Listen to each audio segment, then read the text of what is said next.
Set. Perfect. Hello, everyone. Thank you so much for joining. It's such a pleasure to see you all today. My name is Pallavi Sharma, and I go by the pronouns she, her, hers. I'm a practicing artist and an independent curator and educator. I teach here at CCA in Critical Ethnic Studies program.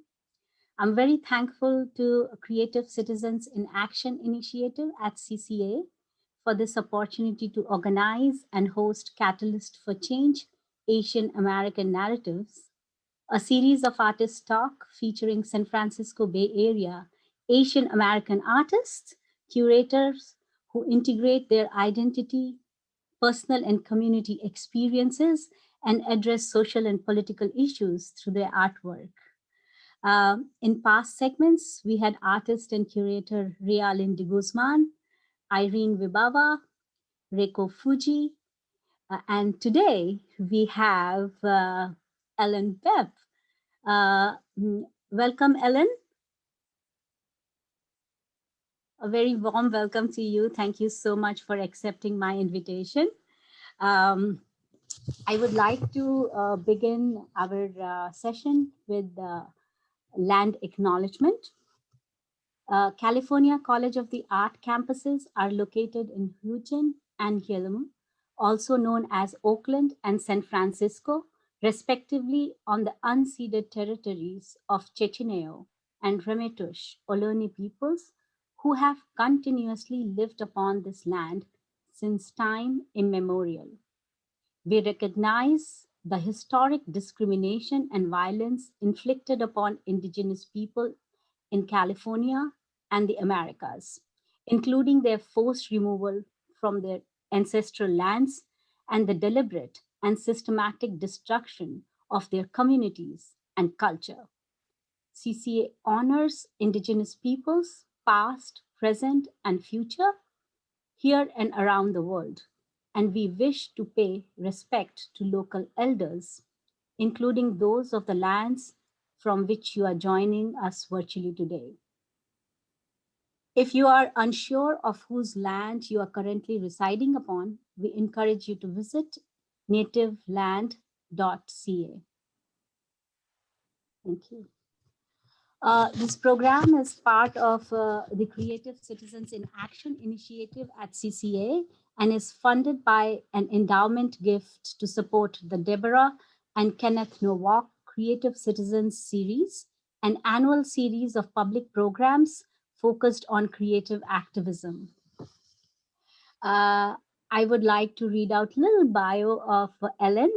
Ellen Bepp has been exhibiting her work since 1980s, drawing from her Japanese heritage to create a wide range of art from wearable art, textile paintings, taiko drumming, performance, theatrical costuming, mixed media collage, and hand-cut paper.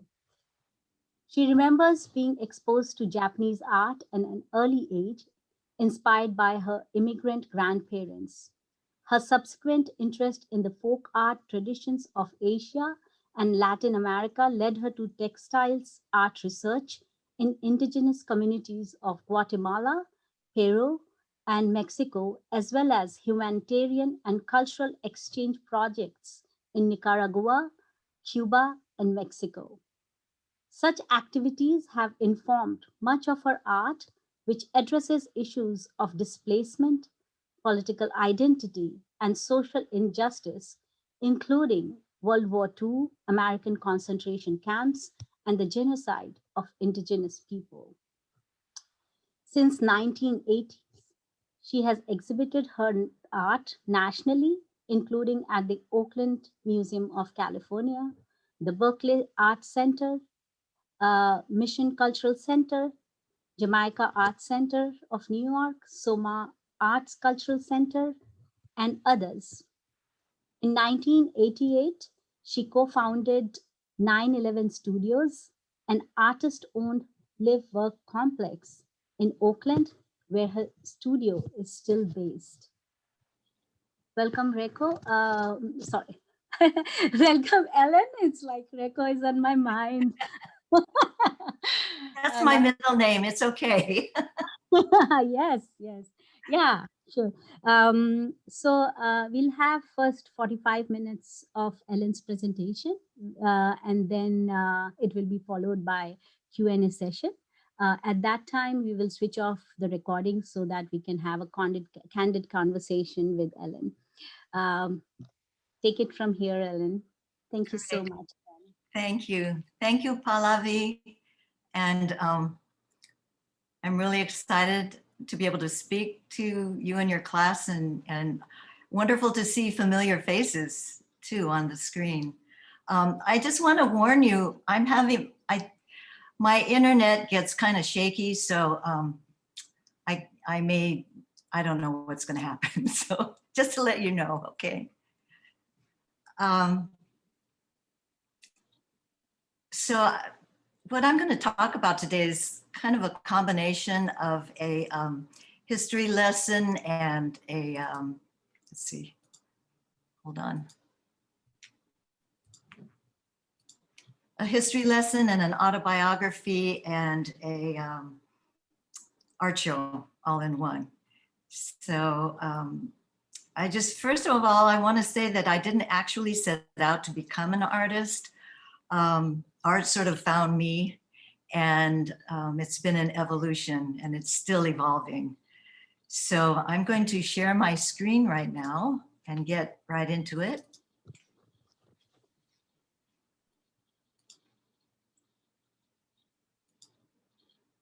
Okay, great.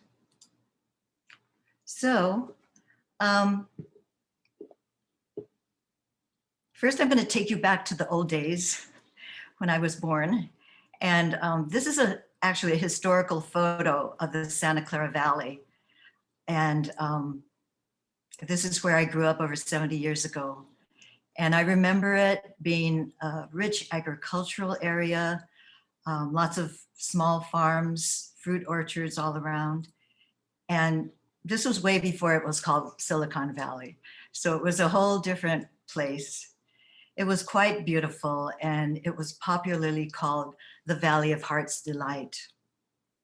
I was born in San Jose and raised in the community called Japantown, which today is one of the 3 surviving Japantowns in the United States.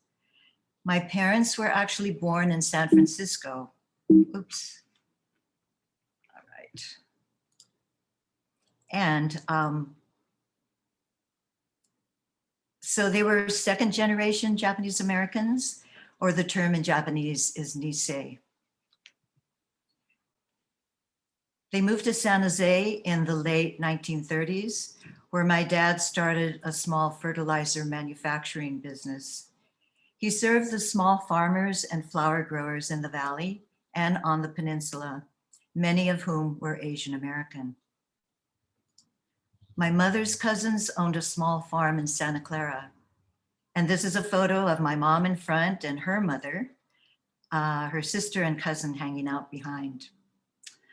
Unfortunately, within a few years, these happy days were interrupted by World War II, when the whole family was removed and imprisoned by the US government in American concentration camps, along with over 120,000 others of Japanese descent. This is a photo of Heart Mountain camp where they stayed. And I have some other family photos of camp as well. This one shows both sets of grandparents, my mom seated on the right and my sister in the middle. My grandfather, he's sitting in front with the hat, holding the hat. He was active in the Buddhist community at Heart Mountain, so these are some of his friends in that community. And you can see Heart Mountain just looming in the background. These are both of my grandmothers and my mom, and again, my sister.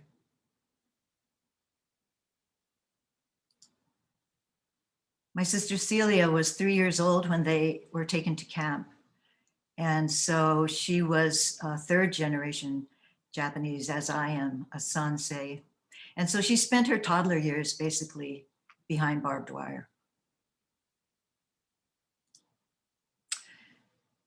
And this is one of the few photos I have of my maternal grandparents together when they were at Heart Mountain. Unfortunately, they passed away when I was quite young, so I have limited memories of them. Before the war, they lived in Monterey. Hikoshichi was a fisherman and a gardener, and he also made sake on the sly, and he got busted many times. And Haruyo was a teacher and also worked long, hard hours in the abalone canneries. So I was born in 1949, 4 years after the family had returned to San Jose from Heart Mountain. And you can imagine the kind of discrimination and racism they encountered, even though they were American citizens. Then gradually they began to rebuild their lives. And fortunately, my dad's parents lived with us. And this is a photo from the early 1900s, just about when they were coming to the States. So when our folks went to work, the grandparents took care of me and my two sisters.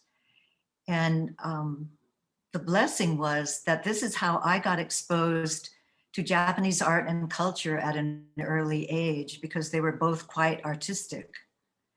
My grandfather was a retired photographer, and he loved doing calligraphy. In fact, before the war, he had a photography studio on Kearny Street in San Francisco. And he took these amazing photographs in the area now called the Marina District. These were taken during the Panama Pacific International Exposition in 1915. Amazingly, these buildings were constructed right after the 1906 earthquake and fire, and were completed by 1915. Pretty amazing. And you may recognize the last photo of the Palace of Fine Arts. It's the only structure still standing, and partly the reason is because it was renovated between 1964 and 1967. So now a little bit about my grandmother, Sumi. She was a floral artist and taught Japanese flower arranging called ikebana. She also designed and created Western style clothing and hats, and like the hat you see in this photo, and also Japanese kimono. She taught me a lot about Japanese textiles. Here are a few examples of Japanese and Okinawan textiles. And this inspired my interest in world textiles in my later years. I eventually studied weaving and fiber arts, and I traveled to amazing weaving centers in Guatemala, Peru, and Mexico. These are samples from 3 areas of Peru, and the right lower corner is from Guatemala, and it's indigo dyed ikat woven cotton. I'll be sharing some photos of my time in Guatemala later in my talk. But in short, all these influences began shaping my art aesthetic. Now, fast forward to the 1960s, against the backdrop of the civil rights movement, the Black Power movement, and the anti-Vietnam War era. My peers and I were becoming more politically aware, and we wanted to know more about race and identity. It was a time of growing political consciousness. From 1967 to 69, I was an undergrad at UC Davis when the Third World Liberation Front movements at San Francisco State and UC Berkeley were in full swing. At UCD, I worked with a group of students under the guidance of Professor Isao Fujimoto. You can see pictured up on the right. And he co-founded the first Asian American Studies course at UC Davis, among many other social justice projects around the world. He challenged the hierarchy between faculty and students, and he valued intergenerational knowledge. In fact, last year was a 50th year celebration of the Asian American Studies Department at UCD. And Isao Fujimoto was the guest of honor at the symposium and art exhibit curated by artist educator Scott Tsuchitani. Isao is now 87 years old, but he still has that spirited gift of bringing people together. I should mention here that besides working on the Asian American studies, I actually studied in the textile arts department at UCD, which actually also influenced my decision to travel to Peru 17 years later. So now back to the 60s. Isao was a great mentor to many of us students, and like others, I was exploring my own cultural identity. So by the end of 1969, I quit school, got a job and saved some money, and I traveled to Japan in 1970. I was on a mission to discover not only who I was, but also who I wasn't. While in Japan, I had the opportunity to work during the World Expo in Osaka, pictured on the left, and take art classes, meet relatives for the first time, teach English, and generally experience my roots in Japan. And undoubtedly, it left a very deep impression in many ways. So, hold on. After 4 months in Japan, I returned to the States, and of all places, I moved to Eugene, Oregon, to complete my degree at the University of Oregon. As it turned out, most of my education took place outside the classroom, literally on the streets. Almost immediately, I got involved with the migrant farm workers struggle in Oregon and organizing around the Great Boycott and workers' rights. Of course, I was still active in the anti-war movement. My friends created posters and broadsides. And remember, there were no computers then. So everything was done manually and printed on either an offset printing press or mimeographed or silk screened by hand. This poster, this kind of funky poster, was done by one of the anti-war groups in Eugene. But probably the most impactful experience for me while I was there was working with members of the Eugene chapter of the Black Panther Party. Many people aren't even aware they had a chapter there. On the right is a copy I've saved of their typewritten Black Manifesto newsletter. It's an amazing historical record of what was going on in Eugene through the eyes of the Black community. In fact, there were so many racist encounters with the Eugene police that the writers of the newsletter created a reporting form so people could track instances of quote unquote driving while Black. On the left is a photo of one of the rallies at the university in the late 60s. Just like the other chapters across the United States, they established a free breakfast program for children, for Black and non-Black kids, and a liberation school where I volunteered. Unfortunately, by 1970, the party was splitting up due to disruption by the FBI's counterintelligence program, or COINTELPRO. As you probably know, Oregon has historically been a stronghold of the KKK, the John Birch Society, and many other white supremacist groups. We on campus tried to address racism by organizing symposiums like this in this photo here. While I was living in Eugene, I was targeted by overt racism that I had never experienced in the Bay Area. I was harassed by men in pickup trucks with gun racks. Sounds stereotypical, but it really happened. And they would drive by and shout all kinds of racial slurs. Or another time, my friends from Korea had a cross burned onto their lawn. But amazingly, these incidents just strengthened my resolve to fight against racism. Amazingly, by the summer of '72, I did graduate, even though, as I said, most of my so-called education happened outside the classroom. But my non-classroom education wasn't over yet. Next, I joined my Guatemalan classmate on a road trip to return to his country. We traveled in a group of 7 of us in 2 cars throughout Mexico to Guatemala, where I stayed for half a year. Because of my love of pre-Columbian textiles, I was in heaven, visiting village after village, learning about local weaving traditions.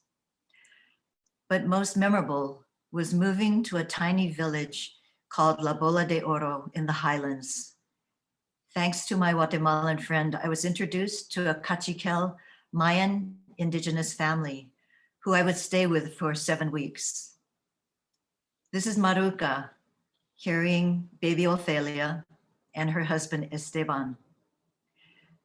I stayed in their home. There was no running water, no electricity, no flush toilet. So it was quite a rustic experience. I learned about their daily lives by living it with them. And I would join Esteban as he hiked out to tend the fields, raising corn and beans. He didn't own the land, but was a sharecropper for a large landowner, which was a common arrangement there.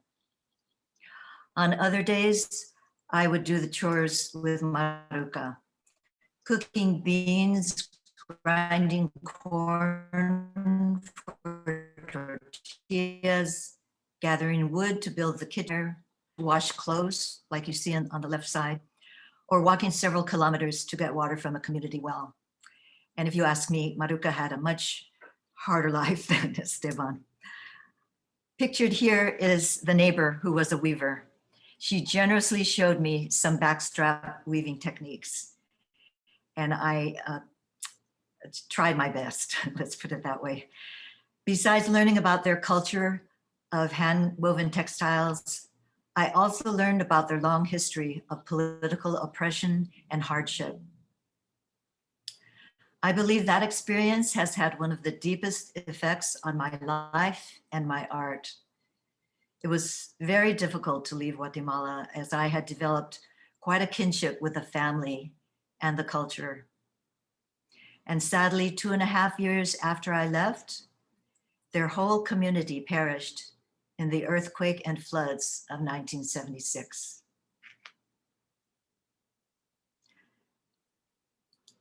Upon my return to the Bay Area, the Asian American cultural arts movement was exploding in music, dance, art, performance. It was an exciting time. My peers were establishing a non-Eurocentric presence through the arts. Bridge Magazine was one of the early Asian American magazines and came out of New York. It offered writings of the movement, articles, political commentary, art, poetry, news.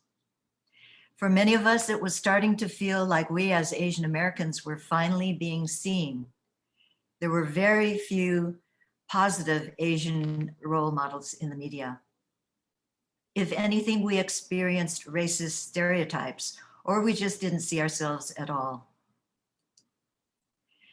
Pictured here is one of the first musical albums that came out in 1973 by Nobuko Miyamoto, Chris Ijima, and Charlie Chin. They wrote their original folk-inspired music, and it was politically geared towards people of color fighting for social justice.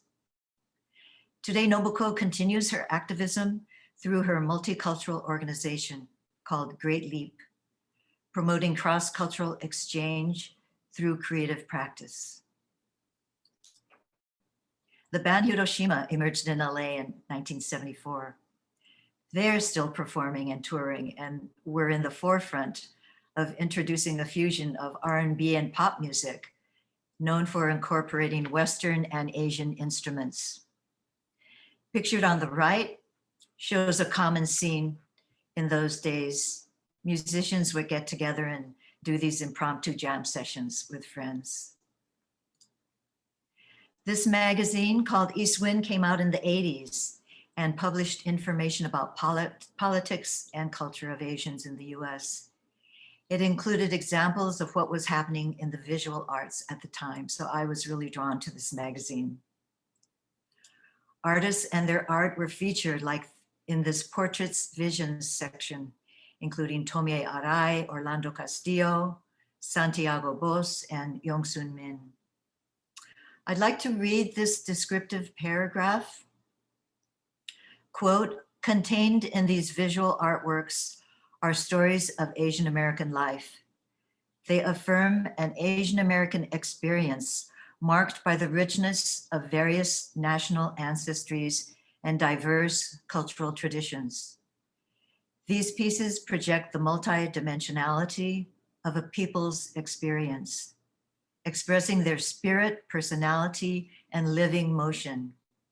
They evoke the keenly felt warmth of the familiar and intimate. People we know, faces and bodies that are indeed ourselves. Unquote. This just hit it on the head for me.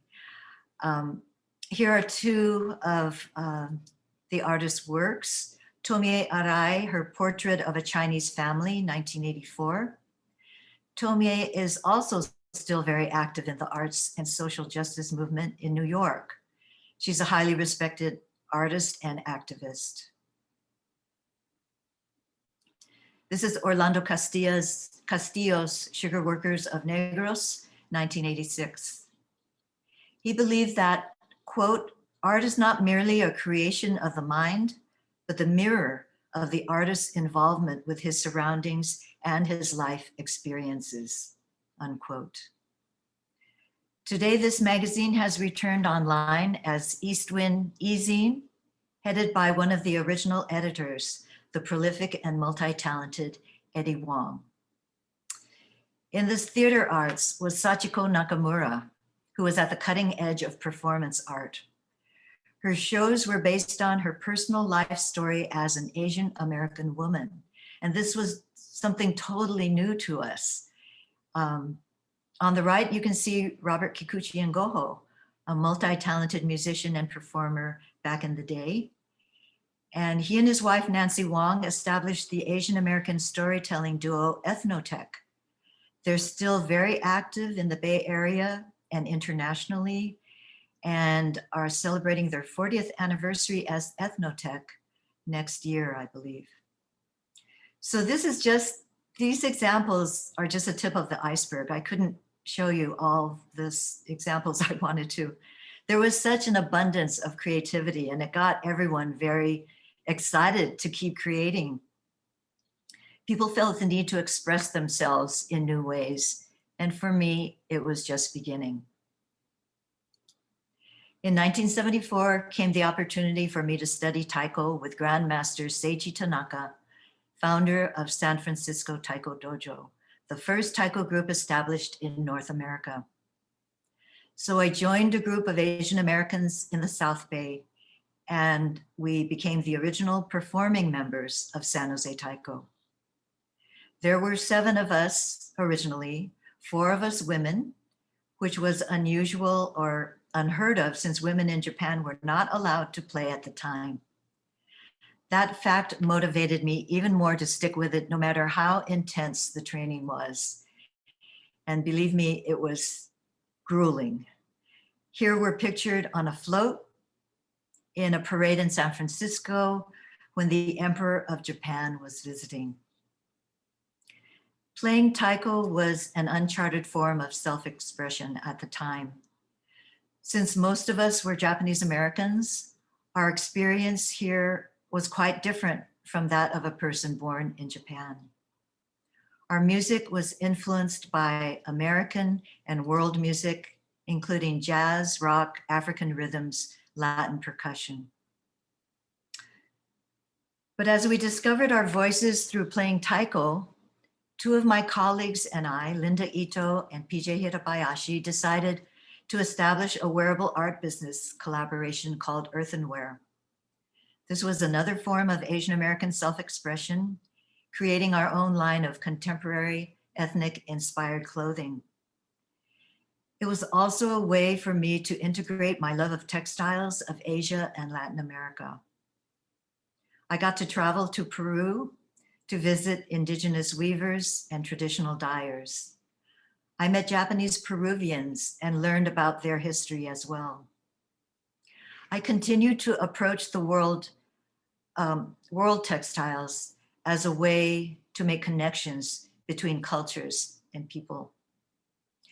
Then in 1986, I moved to Oakland to set up my art practice, and another new chapter opened. Phasing out of the wearable art area, I produced a line of hand-painted silk wall pieces using a stylized textile motif as my subject matter. I incorporated graphic images from Japanese, pre-Columbian, and Celtic origins.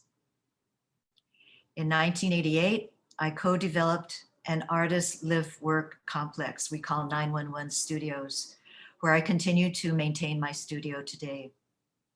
Our mission has been to provide affordable work-live studios for practicing artists.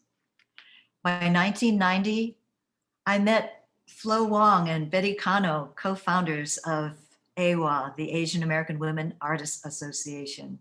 So I was privileged to join at that time. And I began tapping into the rich Bay Area art scene. And my work, of course, began to evolve again. I began exploring plaster, fabric, handmade paper, upcycled materials, you name it.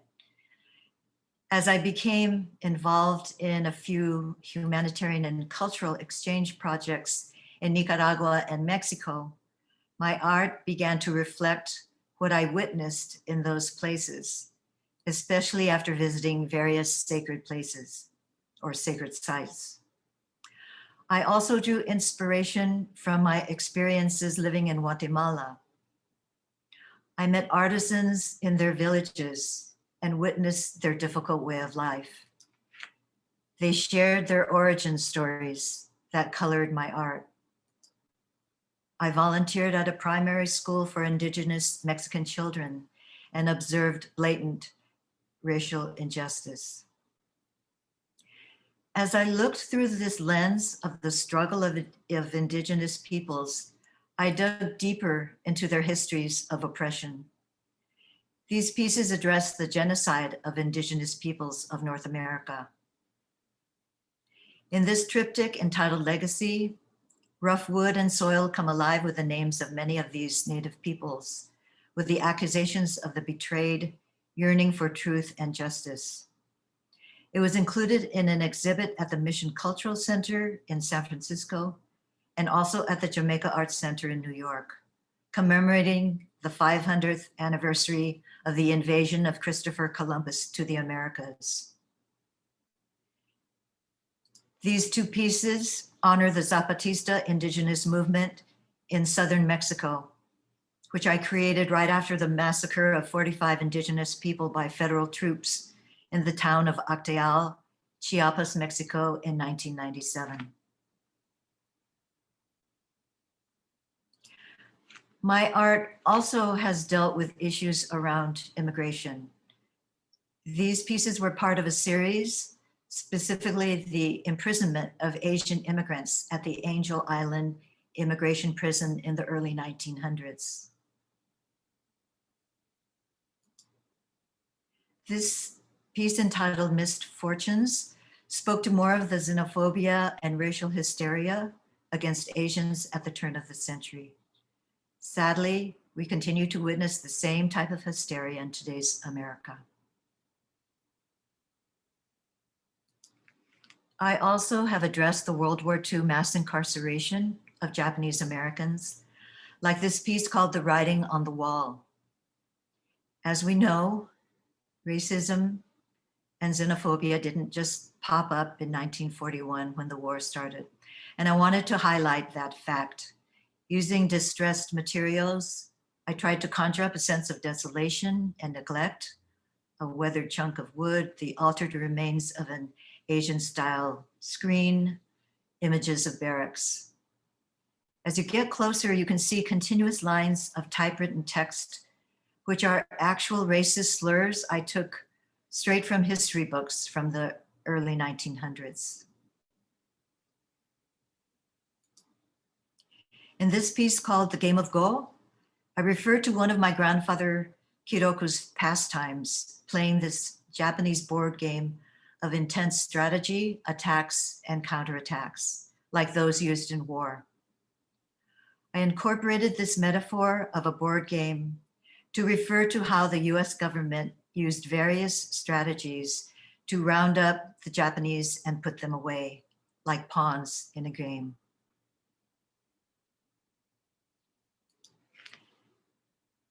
This piece is dedicated to my grandmother Sumi, suggesting memories of her life before camp, Japanese folk art, the beckoning cats, the koi fish banners. My drawings of plant life refer to the only plants that could survive in the barren desert in Wyoming. As a flower arrangement teacher, she sadly was no longer able to create art with fresh flowers in camp. So I continued my visual arts practice through the 1990s, but by the end of that decade, I switched gears once again, and I co-founded a 4-person taiko ensemble dedicated to creating a new, non-traditional interpretation of taiko. We named ourselves after a beautiful Japanese cherry blossom tree, Someyoshino.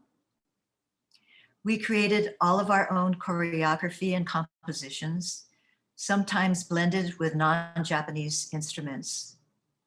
We also were fortunate to have collaborated with noted Bay Area dance companies, including Suli Ju of Facing East Dance and Music, Chrissy Kiefer of the Dance Brigade, Robert Moses Kin, Alleluia Panis of Cool Arts, and others. Although I was on hiatus, supposedly from my visual arts practice, I was involved in much of the visual presentation and costuming. So it was actually quite a satisfying multimedia artistic endeavor. But by the time I moved on from the group in 2009, I was ready to get back into my studio art practice. After all the physicality of playing taiko, I felt the need to bring down the scale of my mixed media artwork to a subtler, quieter place. I created a new series combining vintage world textiles, handmade paper, Japanese hand stitching called sashiko, natural dyes, and image transfers. These are very small. They're only about either 12 inches square or 8 inches square. My very first collage incorporated weathered Japanese calligraphy paper used by my grandfather. The energy of the materials dictate how each piece comes together. These are very intimate sketches, sort of like a distillation of my life lessons. My subject matter ranges from very contemplative to heavier issues, like the devastation during World War II of the once independent Ryukyu Islands of Okinawa. I also have created work around the 2011 earthquake tsunami in Fukushima, Japan, and other issues of memory, displacement, and loss.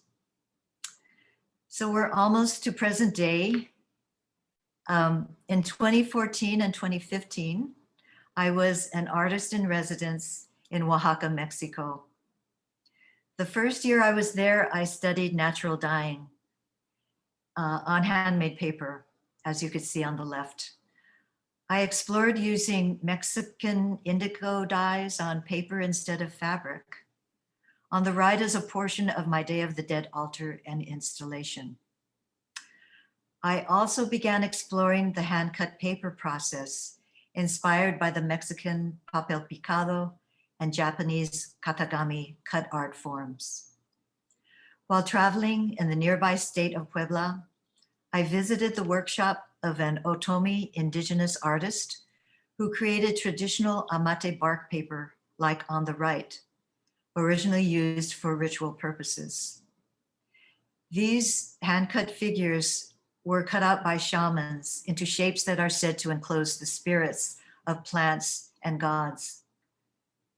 I then researched the names of indigenous nations and languages that are still present in Mexico.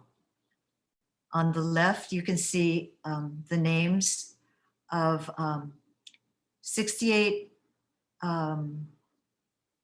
nations, indigenous nations and languages that are still present. And according to a renowned scholar that I interviewed in Puebla, their numbers are actually dwindling every day. So here I cut out the names and I placed them on a dyed sheet of amate paper. So one of the first cutout pieces I created was called My Will. And this is the text from the actual will that my grandfather wrote when he was imprisoned in Heart Mountain. And I'd like to read you the last two lines. Quote, "We human beings are passing through the period of the greatest tragedy in human history. It seems to me that it was inevitable weakness of human races in evolution onto higher plane. All in karma." Signed, Kiroku Bepp.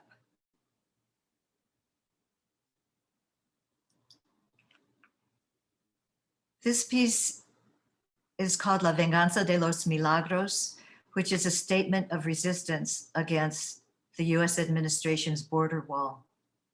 In Spanish, La Venganza means revenge, and milagros are small votive offerings used to pray for good fortune or healing in Mexico. The individual milagros in my piece have become a unified force and transform themselves into powerful figures that break through walls between nations and people. This piece is a tribute to the courageous migrants, refugees, and asylum seekers who struggle to defy persecution. On September 26, 2014, 43 students from the Ayotzinapa Rural Teachers College were abducted and disappeared in southern Mexico. Their families, friends, and human rights groups are still seeking justice. This is dedicated to the Ayotzinapa 43 and is a plea for the demands of the families to finally find the truth and to bring the perpetrators of the crime to justice. It refers to conflict between people, distilled into three words: no, yes, sí, until ultimately the voice of the people can prevail.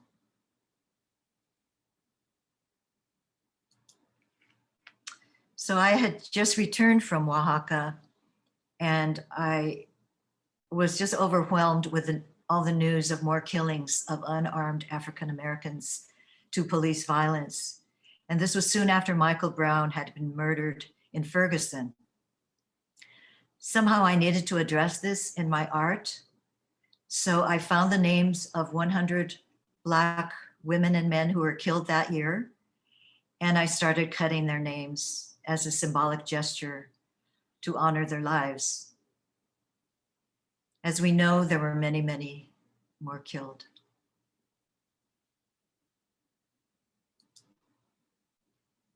Unity pays tribute to the words of the late Japanese American Nisei activist and civil rights leader, Yuri Kochiyama. The white text is an excerpt from her speech entitled Mothers and Daughters from June 1998. The black text in the center circle is the word unity translated into 63 languages. Yuri Kochiyama was a role model who guided, supported, and educated us around national and international struggles. Her call for unity and her legacy lives on and will continue to impact and inspire future generations. In 2019, my work was included in an exhibition at the San Francisco Presidio entitled Then They Came for Me: Incarceration of Japanese Americans During World War II and the Demise of Civil Liberties. The focal point of this piece is the civilian exclusion poster you can see on the left that notified Japanese descendants to report for incarceration after the start of the war. I cut out the words, "I am an American," and the poster stands in my grandmother's antique vase that she used for creating her flower arrangements. I wanted to show the irony of a personal artistic object, like a vase filled with sand, with this sign rising out of it. The pleading images of words cut into the wartime poster is visceral and demeaning, in contrast to the vase, which symbolizes harmony and grace in the art of flower arranging.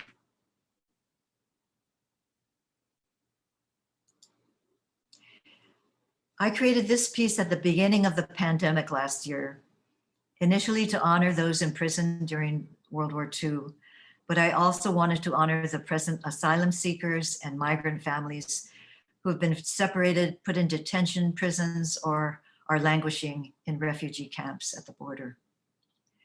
This is a call to put an end to these racist and unjust practices and to stop repeating history. And the final piece I'd like to share with you. Each year I create an altar dedicated to loved ones and ancestors in the spirit of the Mesoamerican custom during the Day of the Dead at the end of October, beginning of November. Last November, I wanted to honor the Black lives that have been lost to police violence. I created cut paper portraits, beginning with George Floyd, and then I added portraits of women like Sandra Bland, Breonna Taylor, Tanisha Anderson, and Dominique Remy Fells.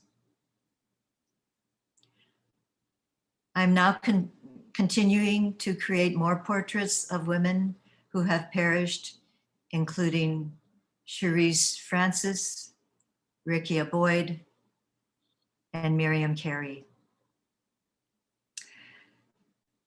So today, I want to keep bringing attention to the memory of not only these African Americans, but to also stand with all those who have been assaulted or killed as a result of ongoing racism and acts of hate. Thank you for listening, and I will turn it back to you, Pallavi. Thank you, everyone.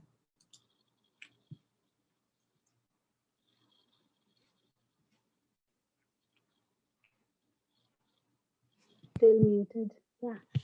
Thank you so much, Ellen. Thank you for not only sharing your work, but talking about your non-classroom education, which is so important part of your art making. And I think like all these subjects are not taught in schools.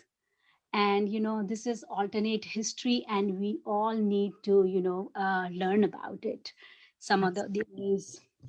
We are running short of time, so I won't speak much, but I would like to take this opportunity to thank you before we switch off the recording and transition to Q&A session.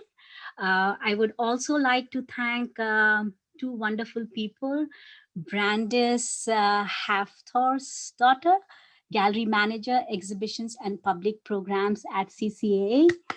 Thank you so much for all your support and help to run this event. And also Jimmy Austin, Director of Exhibitions and Public Programs. Thank you so much. Thank you, both of you. A big thank you to all our previous speakers. And of course, to distinguished audience members. All of you, thank you so much for joining us today. So from here, we will switch off the recording and let's do that first.